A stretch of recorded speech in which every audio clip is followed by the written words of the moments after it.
Good morning all of you. आज आकृतियों की गिनती में समांतर चतुर्भुज पर हम लोग चर्चा करेंगे। तो सबसे पहले समझिए कि समांतर चतुर्भुज क्या होता है। समांतर चतुर्भुज, समांतर चतुर्भुज का जो विशेष गुण है इसमें है कि आमने सामने की भुजाएं बराबर होती हैं। आमने सामने भुजाएं बराबर और समांतर भी होती हैं। अच्छा, जैसे ये दोनों बराबर भी हैं और समांतर भी हैं, ये दोनों बराबर और समांतर भी हैं, लेकिन इनके सभी अंतःकोण बराबर नहीं होते, सिर्फ सम्मुख कोण बराबर होते हैं। आमने सामने कोण बराबर होते हैं लेकिन सभी कोण बराबर नहीं होते और इनके विकर्णों की लंबाइयां भी अलग अलग होती है। ये समांतर चतुर्भुज हो गया आपका। अच्छा, और एक समचतुर्भुज है। समचतुर्भुज ये क्या होता है? जिसकी सभी भुजाएं बराबर होती हैं लेकिन सिर्फ आमने सामने भुजाएं समांतर होती हैं और इसके सम्मुख कोण इसके भी बराबर होते हैं और इनके जो विकर्ण होते हैं बराबर तो नहीं होते हैं लेकिन एक दूसरे को 90 अंश के कोण पर काटते हैं या समकोण पर काटते हैं। ये समचतुर्भुज के गुण हैं और ये समांतर चतुर्भुज। अच्छा, तो ध्यान रखिए समांतर चतुर्भुज में विशेष गुण क्या है? आमने सामने भुजाएं बराबर और समांतर होती हैं और इनके सम्मुख कोण बराबर होते हैं। अब यही गुण आयत में भी है। अगर आप देखें सभी भुजाएं समांतर बराबर और समांतर हैं, आमने सामने भुजाएं बराबर और समांतर हैं और इनके सम्मुख कोण भी बराबर, बल्कि सभी कोण बराबर हैं। अच्छा, तो जितने इसमें गुण चाहिए वो गुण इसमें हैं, यानी आयत को भी हम समांतर चतुर्भुज के अंतर्गत रख सकते हैं। यानी समांतर चतुर्भुज अगर गिनना है तो आयत भी हम उसको गिन सकते हैं। अच्छा, अब वर्ग में क्या होता है? वर्ग में सब भुजा बराबर होती है, तो कम से कम इसका गुण तो फॉलो हो रहा कि आमने सामने भुजाएं बराबर और समांतर हैं और सभी अंतःकोण जो है 90 अंश के हैं या बराबर भी हैं, आप कह सकते हैं, और सम्मुख कोण बराबर भी आप कह सकते हैं।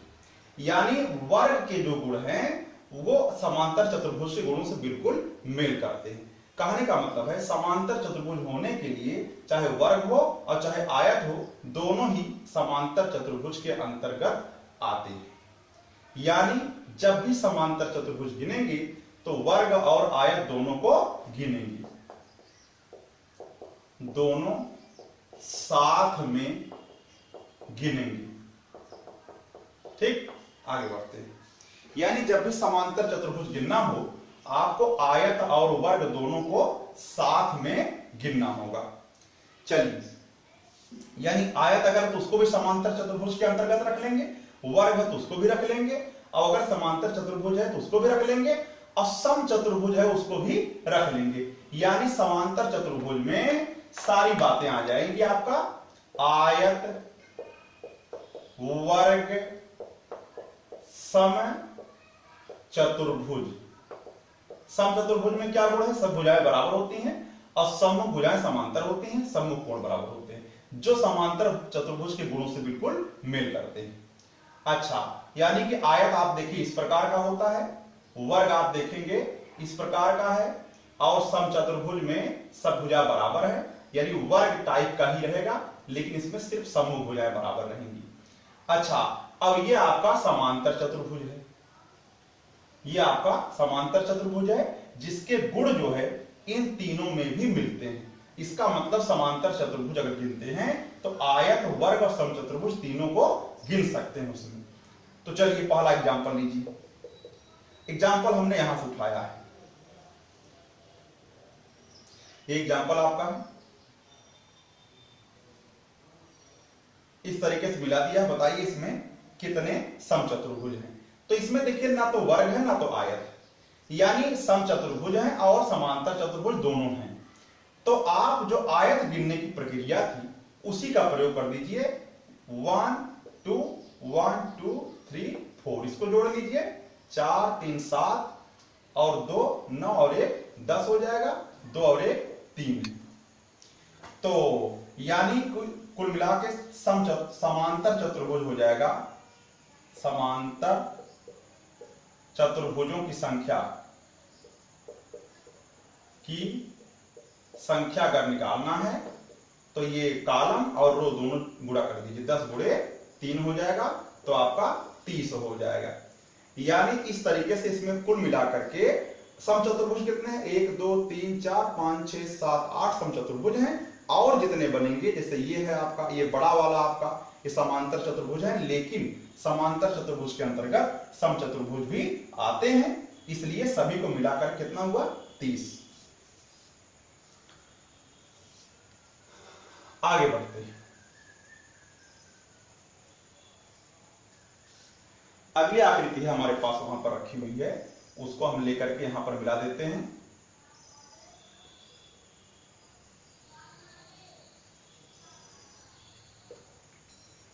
इसमें अगर आप इसी प्रकार, मान लीजिए ऐसे भी बना हुआ है, अभी हम और बढ़ा करके बना रहे हैं, चलिए तो क्या होगा,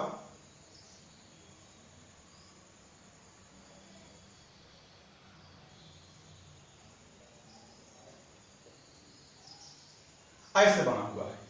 तो इसमें कितने, आप आयत और वर्ग पहले गिन लीजिए।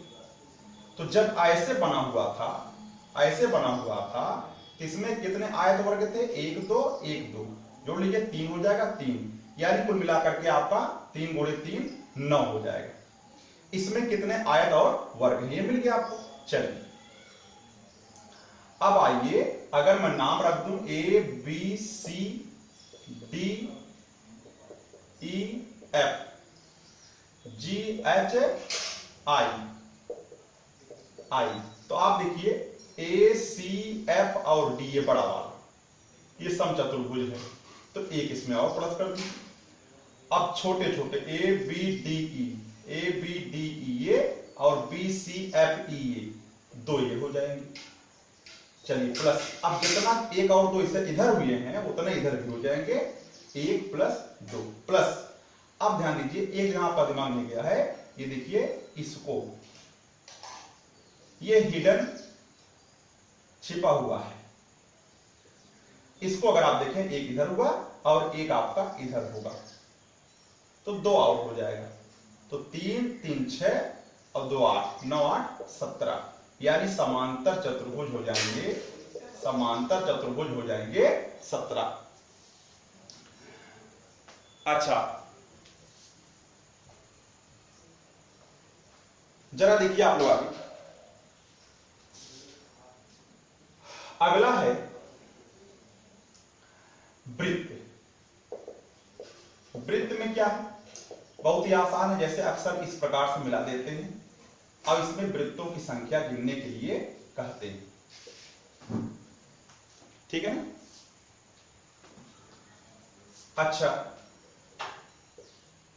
अब इसमें कितने वृत्त होंगे गिन लीजिए आप आसानी से। तो 1 2 3 1 2 3 1 2 1 2, यानी 3 प्लस 3 प्लस 2 प्लस 2, तो हो जाएगा आपका 10। वृत्तों की संख्या हो जाएगा 10, जो सामान्य प्रक्रिया, आसानी से आप उसको लगा सकते हैं।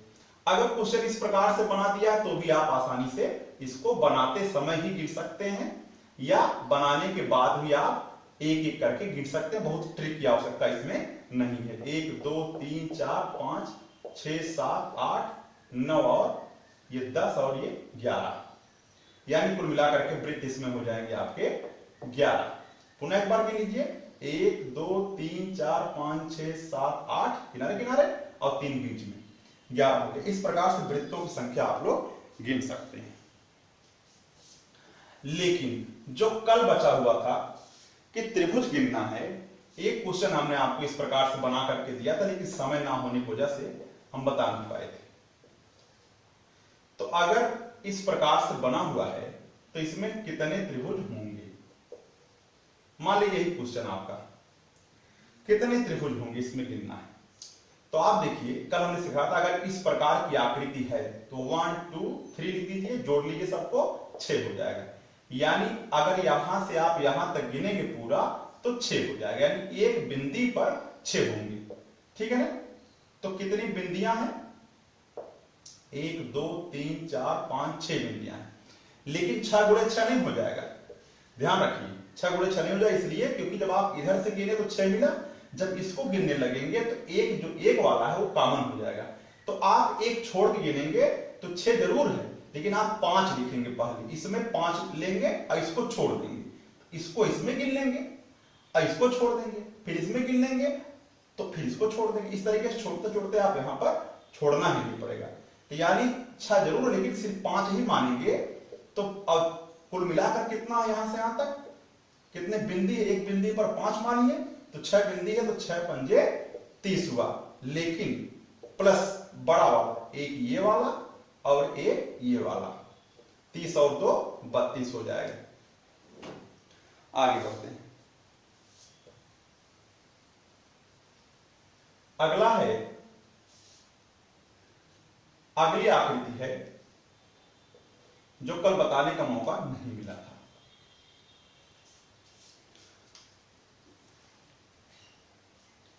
इस प्रकार से है,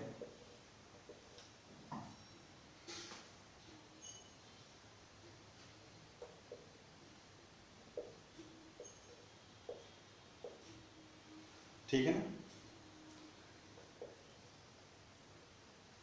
इस प्रकार से है, ऐसे बना दिया गया है। थोड़ा बनाना मुश्किल लग रहा है, लेकिन बहुत मुश्किल नहीं है। इसमें कितने त्रिभुज होंगे, अब हमें त्रिभुजों की संख्या गिननी है। त्रिभुज कितने होंगे, तो जो छूटा हुआ था वो मैं सिखा दे रहा हूं आपको। एक क्वेश्चन हो चुका है और आगे मैं क्वेश्चन सिखा दे रहा हूं, तो जरा देखिए ध्यान से, इसमें क्या करना होता है। जैसे इस प्रकार की आकृति है, हमने कल सिखा था, ठीक है आपको, 1 2 कुल मिलाकर के हो जाएगा इन दोनों को, ये हो जाएगा आपका 3, और इसी प्रकार से ये भी हो जाएगा 3। देखिए एक ये बड़ा वाला और 2 छोटे छोटे 3, वैसे ये बड़ा वाला, इस तरीके से आपको यहां भी मिल जाएंगे 3। तो 3 3 इस प्रकार से हो चुका। अब बचा क्या है, अब बचा आपका ये बचा है 8 होगा इसमें, कल सिखाया था आपको 1 2 3 4, तो 4 दूना 8 सिखाया गया था। अच्छा यहां पर भी इस प्रकार से आपका 8 मिल जाएगा, कल ट्रिक के माध्यम से 1 2 3 4, तो हो जाएगा आपका 8। अच्छा अब क्या बचा, हिडन ट्रायंगल। देखिए कुल मिलाकर जरा जोड़ लीजिए, 3 3 3 हो जाएगा आपका 9, और 8 8 16, 16 और 9 25 हुआ। और जरा देखिए हिडन ट्रायंगल क्या है, इस तरीके से, ये उस गिनती में नहीं आए हैं 1, और ये उस गिनती में नहीं आए हैं 2, इस तरीके से, तो आप आसानी से इसको गिन सकते हैं। अच्छा तो हो जाएगा आपका 2, यानी 25 और 2 27 हो जाएगा। इस तरीके से कुल क्वेश्चन हो जाएंगे। अगर आप चेक करते हैं कि ये कहां गया, तो ये बड़े वाले में गिना जा चुका है, ये कहां गया, तो ये 8 वाले में गिना जा चुका है, सिर्फ ये यहां से यहां तक बचा हुआ था। अच्छा अगर आपने कहा कि ये वाला कहां गया, इस पर आप गिनती लगाएं, तो ये वाला नहीं गिना गया है, तो एक ये हो जाएगा आपका और एक यहां पर हो जाएगा, तो हो जाएगा आपका 2, 27 और 2 29 हो जाएगा। इस तरीके से कुल त्रिभुजों की संख्या आपको मिल जाएगा। अच्छा आगे बढ़ते हैं।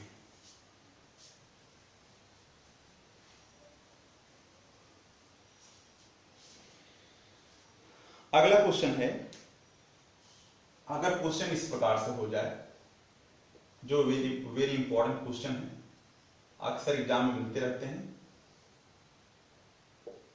और इस तरीके से है, ऐसे बना दिया गया है, तो इसमें क्या होगा, आप जानते हैं अगर इस प्रकार की आकृति है 3 होगा, इधर भी 3 होगा और इधर भी 3 होगा। अच्छा और आप देखेंगे तो ये छोटे छोटे में 3 होगा, अगर आप बड़े को लेंगे तो वो खुद ही 3 होगा, इसको लेंगे यहां भी 3 होगा, इससे संबंधित एक ये हुआ आपका और एक ये हुआ आपका, यानी 2 हुआ, इधर भी 2 इधर भी 2, तो 9 और 6 15 हुआ, प्लस बिल्कुल बड़ा वाला आप लेंगे तो हो जाएगा आपका 16, इस तरीके से आपको मिल जाएगा। अच्छा लेकिन अगर इसी में आप ऐसे कर दें तब कितने त्रिभुज होंगे, अगर आपको गिनना है तो कितना होगा, तो इस तरीके से आप गिन सकते हैं। इस तरीके से, इधर 3 हुआ। अच्छा, और इसमें 2 बड़े बड़े आपको मिलेंगे, इस तरीके से 1 और इस तरीके से 2। ठीक है, ये वाला गिना जा चुका है, लेकिन ये 2 आपको नहीं मिलेगा, इसलिए क्योंकि जो है ये पूरी लाइन यहां से यहां नहीं मिलाएगी, लेकिन इसमें 2 मिलेगा। देखिए, एक ये वाला पूरा 1 और ये वाला पूरा 2 हुआ। उसी प्रकार से यहां भी आपको 2 मिलेगा, एक ये पूरा और एक ये पूरा, आपको 2 2 4 मिला, तो 3 और 3 6, 6 4 10 मिला, 10 हुआ। लेकिन जरा ध्यान दीजिएगा, अब इसी से मिला हुआ ये वाली, इसको अगर आप गिने तो ये हुआ और ये वाला पूरा हुआ, तो हो जाएगा आपका 2 10 और 2 12 हो जाएगा। अच्छा, लेकिन आपने कहा जब ये था तो उसमें दोनों में अंतर क्या हुआ, इसमें कितना बढ़ गया कि, तो देखिए 1 और 2 ये दोनों बढ़ गया और एक बड़ा हो रहा, तो यानी 4 बढ़ गया, तो 12 4 16 हो जाएगा। अगर ये पूरा मिला देंगे तब 16 हो जाएगा, अगर नहीं रहेगा तो 4 कम हो जाएगा, इस तरीके से। अच्छा, अगला क्वेश्चन है, अगला क्वेश्चन एक छोटा क्वेश्चन ले रहे हैं, जैसे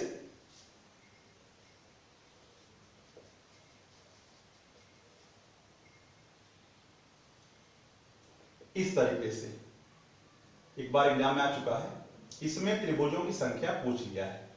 तो जब ये नहीं था तब कितने त्रिभुज थे बताया गया था ट्रिक के माध्यम से, 1 2 3 4, तो 4 गुना 8 सिखाया गया था, 8 हुआ। लेकिन अब जब ये राशि जो है ऐसे ऐसे आप मिला देंगे तो 1 और 2 यहां पर, 1 और 2 यहां पर, यानी कि आपका 2 और 2 4 बढ़ जाएगा, कुल मिलाकर हो जाएगा 12। इस तरीके से आप काम कर सकते हैं।